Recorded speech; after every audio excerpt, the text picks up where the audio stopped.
Welcome to the United Stand. How are you all doing? We'll be talking tonight Manchester United contract crisis, some good, some bad. We'll also be talking about Pep saying that Man United are in a title race, Carragher saying that Manchester United have got a better squad than Liverpool, and Gary Neville revealing who he thinks will be in the top four this season. So lots to talk about this Tuesday night. Get involved. Please do drop a like on the video.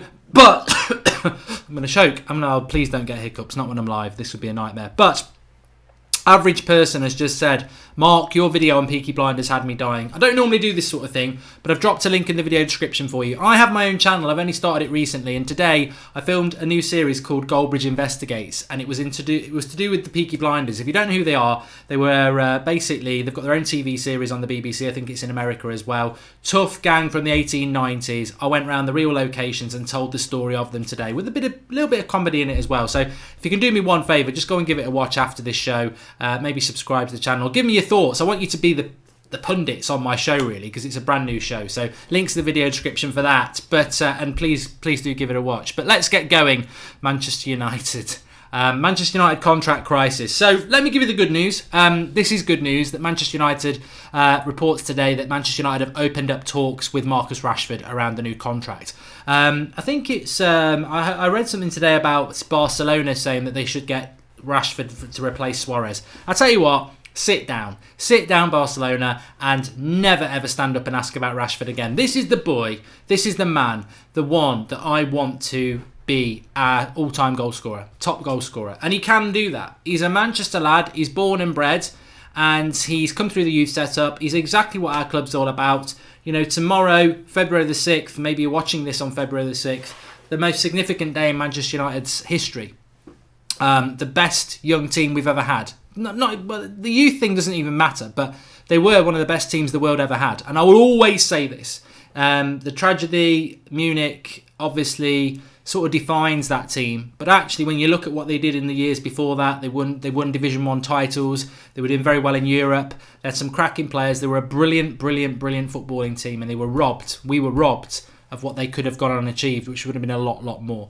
But ever since that day, and before that day, because Matt Busby wanted to build a team based on youth has always been very important to Manchester United. And in Marcus Rashford, we have somebody that symbolises what Manchester United's all about. That Matt Busby, the Busby babes, Sir Alex Ferguson, would be proud to have in their team, because he does symbolise what United's all about. So the fact that we are opening up contract negotiations with him, the fact that he is our number 9 at the moment, I don't care if Lukaku's scoring loads of goals again. Rashford's the boy for me. Rashford's the one who should be playing number 9 for Manchester United. And I want him here for years and years and years to come. And the only thing that will change that will be the appetite of Manchester United to negotiate new contracts that he deserves, which it looks like they're doing, and Marcus Rashford's appetite to stay at the club that he loves with the fans that love him. And I think he will be here for a long time, and I want him to be here for a long time. So that's a positive. And Ryan Hill says, could you sing Ollie at the Wheel, please, Mr.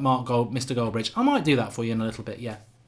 So the second thing is the United contract concern, the United contract crisis. And there is. I mean, I wanted to start off with the positive about Rashford there, because you should always find some positivity. But I read something today about that Manchester United are working on contracts with Ashley Young, Juan Mata and Ander Herrera. There's a stalemate, though, between what they want and what the club want to give them. I'll come to Mata and Young in a minute. But why is there a stalemate with Ander Herrera? Ander Herrera has arguably been our most significant player in the last month. He is the engine of the team. He's not the star. He's not the one who stops the goals. He's not the one who scores the goals. But he is the man that allows Pogba to get the freedom he needs to do the things that he does to create chances for Martial and Lingard and Rashford.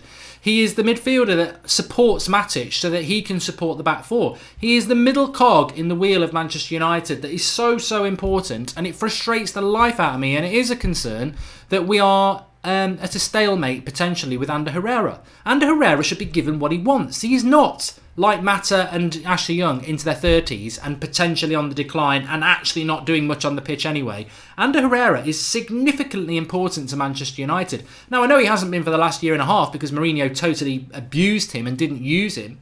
But for us now, he is massively important. In fact, if you were picking a Manchester United 11 at the moment and you were going through who the most important players are, all right, you'd probably go Pogba, De Gea, maybe even Lindelof, maybe in Rashford. But you'd certainly have Ander Herrera in your top 5. Everybody would, because he's massively important to us. So it frustrates me. It frustrates me because I don't understand how a business that prides itself on the amount of money it takes from the fans and the sponsors and puts into the bloody shareholders' pockets, I don't understand how a business, a top-level business, one of the biggest brands in the world, is in a situation where it has nearly a whole football team that can walk away for nothing in the summer. We're meant to be a bloody business, and we've got so many players who can walk away for nothing in the summer. And we've spoken about it so many times. It's lazy business. In the manual of great business, it probably is a good idea to let contracts run down because you're always paying them what that contract you agreed 4 years ago was, whereas if you renew it a year before, you're paying more. All right, you may be saving a little bit of money, but this is real human beings. And Ander Herrera could actually be on the phone tonight whilst we're doing this show, talking to Barcelona saying, yeah, I'll come in the summer. And United would be powerless to do anything about it. He can't go to a Premier League club, but he can speak from January to any other club outside of England. And he could well have spoken to Juventus, Barcelona, Valencia, doesn't matter. You know, he could have spoken to those clubs and agreed a deal. And yet United have not got Ander Herrera pinned down. That is a concern, and that is a potential crisis. Because if Ander Herrera walks away, I don't know how old Ander Herrera is. Is he 28, 29? But he must be worth about 30 million. £30 million can just walk away for nothing. It's a bloody joke. And this is what I said in January about the transfer window. I think we should have supported Ollie. I really, really do. But it's not about Ollie and it's not about the players. This is about the bloody board again. Where's the director of football? Where's the leadership? And why, if people like Ander Herrera, why are we having a stalemate? Give him the bloody money he wants because he can walk away. He can walk away. That's a concern. And then my second concern is when I talk about Juan Mata, Phil Jones, Ashley Young, they're three players that I know who are out of contract in the summer, right? Now I would forget how good those players are for a moment and still say that is ridiculously naive, stupid, bad business to allow players to be in a position where they can walk away for free. Because no matter what you think of Ashley Young and Phil Jones and Juan Mata, combined, they're probably easily worth 30 million. You know, you probably get 10 million for each of those. For some of them, you get more. So that's 30 million pounds again that could walk away. Plus the 30 for Herrera, that's 60 million pounds that we are just going to let go potentially for nothing. How bad a business is that? You know, all the money we pay in for kits, all the money we get from sponsors, and United have left themselves in a situation where 60 million pounds worth of talent or more can just walk away for nothing because they've let the contracts run down. It's a bloody joke, and I think these things need to be highlighted because it is our club. It is our club, and we talk about, like last night, we've got £200 million to spend, but we've put ourselves in a situation where 60 million could walk away. And also, before I talk about Pep saying we can win the title and Neville who says he's going to be in the top four and Carragher in our squad, I just want to say this as well, something that people may not have realised. I don't really want to have a witch hunt about how bad Young is or how bad Mata is or how bad Phil Jones is. What I want to say is, how's about this? How's about the human factor? If you were working somewhere, right, and you do try your best, you're not necessarily the best worker, Phil Jones, but you do try your best, you like your workplace, you're loyal, and basically you're out of a job in the summer because your contract's not been renewed. Is that going to mess around with your head? Is that going to mess about with your motivation? Now, with Ander Herrera, it actually hasn't. He's been given his chance and he's grabbed it.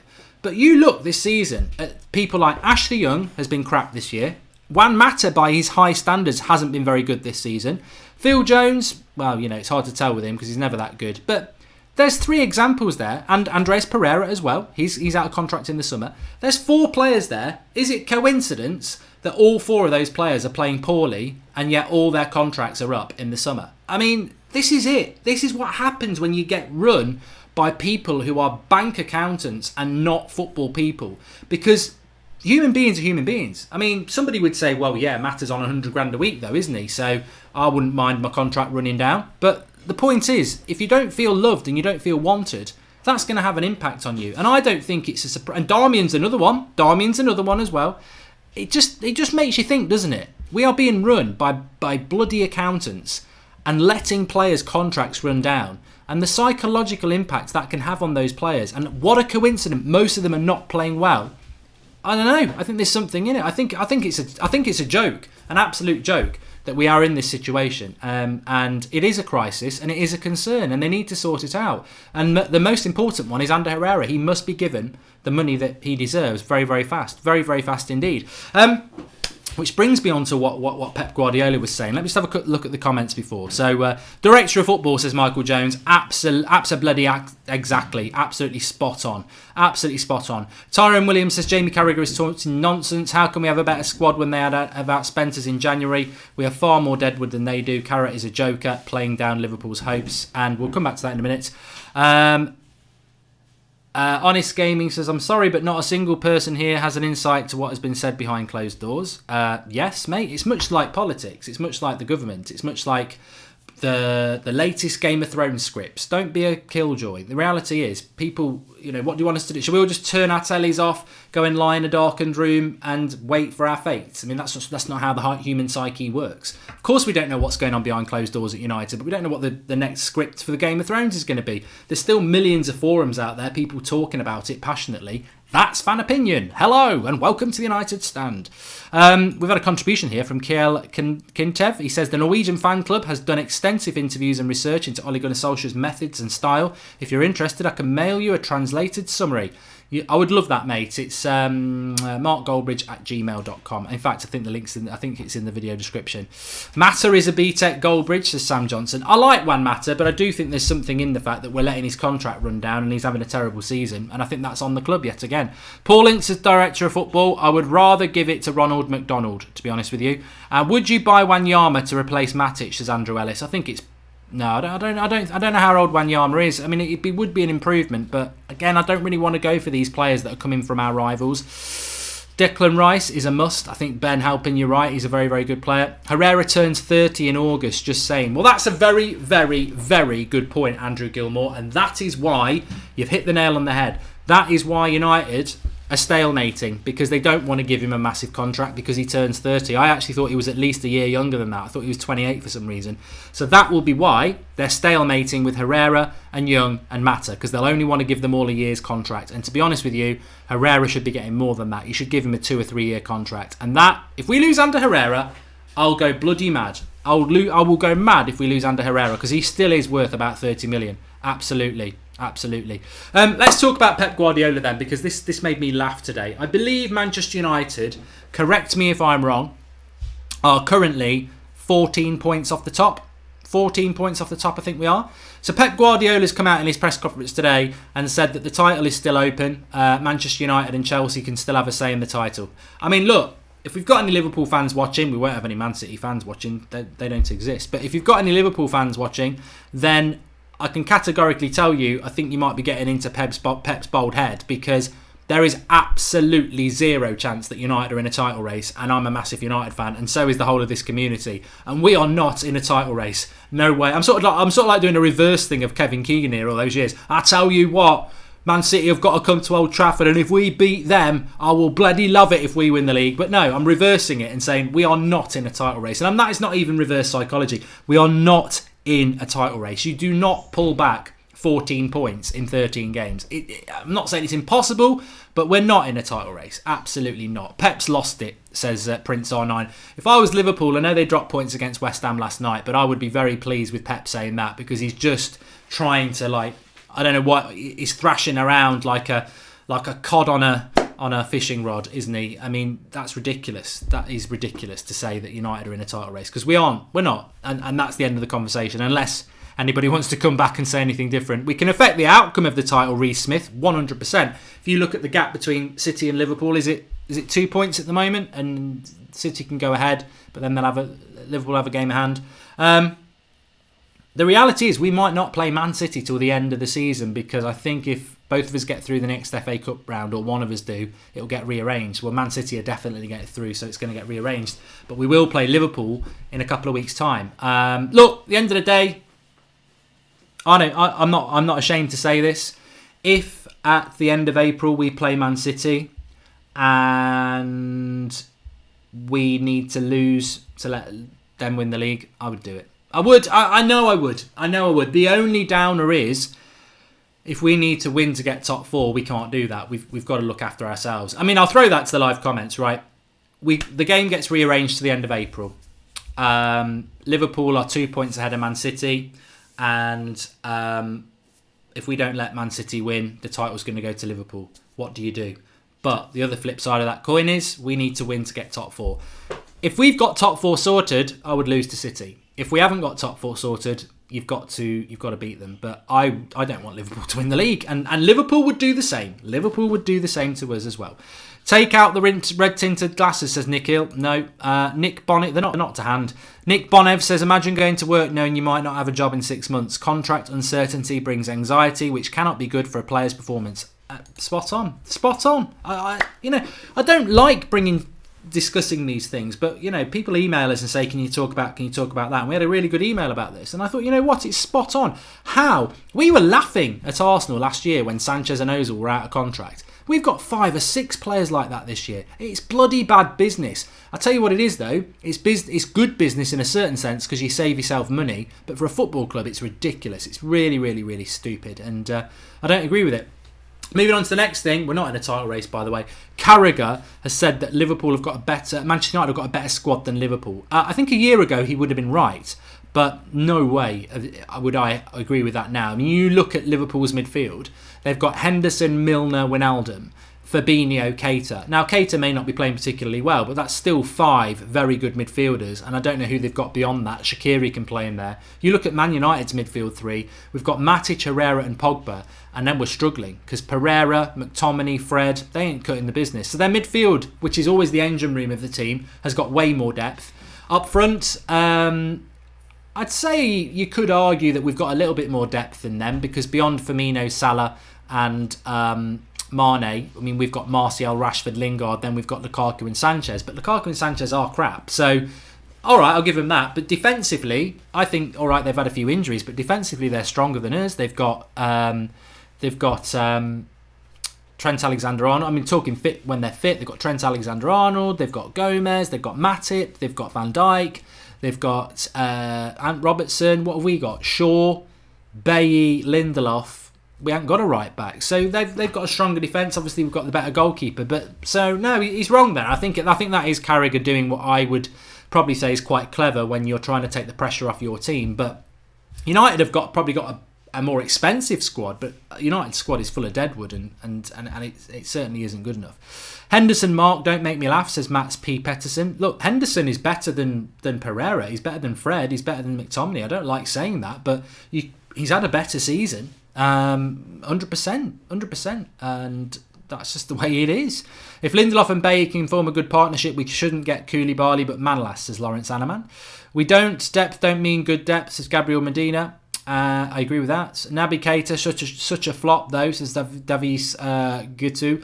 I tell you what surprised me: Seri, Jean-Michel Seri at Fulham, Naby Keita at Liverpool, and Fred at United. If you'd said to me in the summer that all 3 of those players were going to flop, I would have been very surprised indeed. I thought that all 3 of those were going to be really good signings.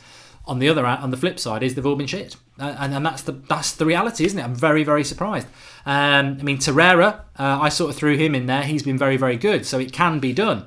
Torreira, I think, has been a decent signing for Arsenal, but Keita, Fred, and Seri really surprised me. Ricky916, as fans love Ollie, the players love Ollie, the players trust, believe and belay for Ollie, so I'm worried if we get top 4 and the board don't give Ollie the job, how it would affect this team. Very good point. I think it's been discussed before. We just have to wait and see.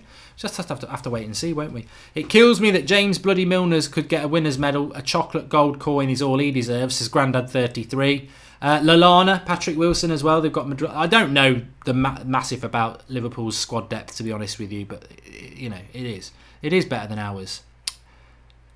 Where the famous Manchester United and we're going to win the Champions League, says Mike M. No way Henderson is better than Fred. Well, Thomas O'Sullivan, I look, that's your opinion. I'm sure some people in the live comments are going to agree with you, and that's fine. But my opinion, I am not going to sit here and say that Fred's better than Henderson. Based on what? It's like what I was saying last night. These United fans who stick up for Sanchez. Based on what? What are you basing that on? Because the only thing you can base it on as a United fan is what they do in a United shirt. You buy them because of what they did in a Shakhtar Donetsk shirt and what they did in an Arsenal shirt. But if they don't deliver in a United shirt, they're flops. And Fred has done nothing in a United shirt that constitutes being compared to someone like Jordan Henderson. Potentially, Fred should be streets ahead of Jordan Henderson. But you can't deal in potential when you are comparing players. If you were comparing Paul Pogba before Ollie came to someone like, I don't know, name me a midfielder who's had quite a good season. Wijnaldum, you'd probably have to. Well, I don't know who's had a good season because I don't follow it. I mean, De Bruyne has been injured as well. But what I'm saying is, Pogba's season is only good because of what he's done in the last month, where he's been world class. You don't compare players on potential. You compare them on what they're doing at the moment. This is the problem with Chelsea fans and Hazard. They're forever talking about Premier League titles that they won a few years ago. The reality is, Salah and De Bruyne, and I would say Pogba's getting close, are the best players in the Premier League because of what they've done over the last 2 years. And Hazard isn't. But people will talk about potential, and that's your opinion. But I don't do that. So yeah, Fred potentially is better than Henderson, but the reality is very, very different. And I think there's a time where, you know, you've got to sort of, like, you can like a player. You can like Sanchez, you can like Martial, you can like Pogba, you can like Fred. But you've got to demand more of them. You know, just liking them because you know they've got the potential. Well, where is that potential and whose responsibility is it to draw that potential out? I think we can all say that any player under Mourinho gets a free pass because it's been proven under Ollie that you can be absolutely shit under Mourinho and brilliant. But why are we not getting the best out of these players yet? You know, Pogba and everyone else can turn a switch and be great players under Ollie, but I still see Fred doing the same things he was doing under Mourinho. And maybe in time he will come good, and I hope he does. But at the moment, you've got to be honest. Eriksen's been very good. Liquid. I agree. I don't think that De Bruyne has faded the watcher. I think he's getting back to his best now. I think he's just had a very, very bad injury and obviously a bit of fatigue from the World Cup. I think you'll see the real De Bruyne in the last few weeks. Look, Man City are a rival, but they're a sort of plastic, fake, empty rival, aren't they? They're not they don't stir up the passion that Liverpool rivalry does. Man City are a rival, but they're not the same. De Bruyne at United, I'd like to see him. I like De Bruyne. It'll never happen, but I do like De Bruyne. Fred could still come good like Lindelof did with a bit more time. He's proven it before, says Bazman05. Look, I hope he can, and I think he can. But at the moment, you'd have to say he's not doing the best, is he? Mark Goldbridge rates Henderson. Mankinyon Red MFCC. This is where sensationalist crap gets born, isn't it? When have I said I rate Henderson? I didn't. I said Henderson's having a better season than Fred, and therefore Henderson's a better player than Fred at the moment because Fred's not showing what he's all about. See how things can get twisted. This, you know, I sympathise very rarely with politics, but I can see how things get twisted there because I never for 1 minute said that. And Dembele is a pure diamond, says Tan Mananan. I want to talk about what Gary Neville said as well because Gary Neville has spoken about who he thinks will get the top four. I think he's spoken a lot of sense. He said that obviously it's between Liverpool, Man City and Spurs for the top three. And it will be Arsenal in sixth. And I can hear him now moaning. And United or Chelsea for fourth. So one will be fourth and one will be fifth. I don't disagree with that. I don't know what you lot think. I mean, I did want to talk about it. I do like Kessie and Marat Shawan. I think I wouldn't say write Arsenal off at your peril because that's stupid. I mean, I'd say if you want to bet on anything, bet on Arsenal coming sixth because they're jelly babies. But if you're an Arsenal fan, someone's got to be. And I don't think they're out of it. I think they've got a run of fixtures before they play us that are all winnable. Whether they will win them all, you never know with Arsenal. But they could potentially win every league game between now and playing us in March, which will keep them at least within a couple of points of us, and we would have to beat Liverpool to still be ahead of them. So they could go ahead of us, Arsenal. I just think the Europa League is going to be very interesting for Arsenal. Will they go all out for that and knacker up their league form, or will they go for the league form and bypass the Europa? Same for Chelsea. We could be out the Champions League very, very soon. We could get knocked out by PSG. They're a good team. We could beat them. If we get knocked out of the Champions League, I think that makes our case for top four stronger because we don't have to play in Europe midweek. But I hope that we do get through, obviously. So I at the moment, I would say it's between us, Arsenal and Chelsea for top four. I wouldn't want to sort of stake a claim on who's going to get it because I think Europe is going to have a very big thing to say on that. And obviously injuries and everything, it's a little bit too soon. But I think it's great that we're actually having this debate, that we are actually in a top 4 race. And I don't think we should ever this season forget the work that's been done by the players and Ollie and Mike Phelan and his coaching staff as to how they've got us in this situation in such a short period of time. It's not even 2 months that Ollie's been here, and we've gone from what is effectively... We were a mid-table team. I know we never were in the mid-table, but there was that time when we were like 6th and we were looking round at teams like Bournemouth and Watford, and we were sometimes dropping down to 8th. You know, we were a mid-table team, and it's took us into the battle for 4th place, a genuine battle for 4th place, which is great. Nollanson one says, I'd love to see us sign a right winger and a CDM, top-class starters, drop the deadwood and replace with better-suited squad players in our youth. I think I would like to see that as well. Cochise A95218 has made a contribution. Thank you for that. And there was another one as well. William Smith, Herrera is worth way more than 30 million. Fred was 50 million. Well, no, you've got to look at his age. If he's 30 in August, he's not worth the same as Fred, who's 26. Age will impact on your price. I would say that Herrera is worth 30 million. If he's 30 in August, maybe a little bit less, because age has an impact on that. Would you prefer City winning the quadruple or Liverpool win the league? You have to choose. Elliot Conway, you're an absolute arsehole. That is the question that has been in my head for a couple of weeks now. And I want to know from the live comments, because this is the United Stand community. This is all of us. So if you had to choose between Liverpool winning the league or City winning the quadruple, what would you go for? So that would be City winning the Carabao Cup, the FA Cup, the League and the Champions League. Unprecedented history, which would surpass the treble, or Liverpool winning the league. See, I was tempted there to say the quadruple, just to stop Liverpool winning the league. That's how important it is to me. But if City won the quadruple, they'd never shut up about it. Although they haven't really got any fans, so it wouldn't be that loud. I mean, that Aguero goal that they scored against us, they should be feasting off that for years and years. It's gone dead because they just haven't got a big enough fan base to cause us a problem. We can just ignore them. So maybe we could ignore the quadruple after the initial hit. Whereas if Liverpool win the league, you're never going to hear the end of it. So Gerteg says Liverpool win the league. Mark, Coaches A9521. Mark, Football Index is not giving back deposits. Okay, I'll look into that, mate. I have got a contact with that, so I'll have a look. I wasn't aware. I play it, obviously. I didn't know about that, so I'll have a look at that, and I will give you an update tomorrow. Hopefully, get an email back. Liverpool winning the league, says Wilmer Barbon. Nash says sad to say pool league. City quadruple any year, says Nibbler. Reese Smith says Liverpool. The Thought Patrol says you're having a laugh if you think I'm answering that. You've got to be a brave person. Alan Thompson says City as it's a Manchester team. I'm not sure people will agree with you on that. The Impossible says Liverpool winning the league. Most people saying give it to Liverpool. I would say 70% of people saying give it to Liverpool over City winning the quadruple. The reality is, you know what? It has been in my head because if City win the league, they're going to win the Carabao Cup because I think they'll beat Chelsea. The FA Cup, they've got a good chance of winning it because, again, it's going to be us or Chelsea because everyone else is out that's decent. So that's the Carabao Cup, the FA Cup is done, and the league, that's a treble. It's a shit treble because the real treble is the Champions League. Can they win the Champions League? They can win. I think the Champions League's open. I don't think they're favourites to win it, but I did say at the start of the season, I actually tipped City to win it. I didn't want them to win it, but I tipped them to win it because I think that Real Madrid are significantly weaker. Barcelona have always got a bad result in them. Juventus are good, but are they that good?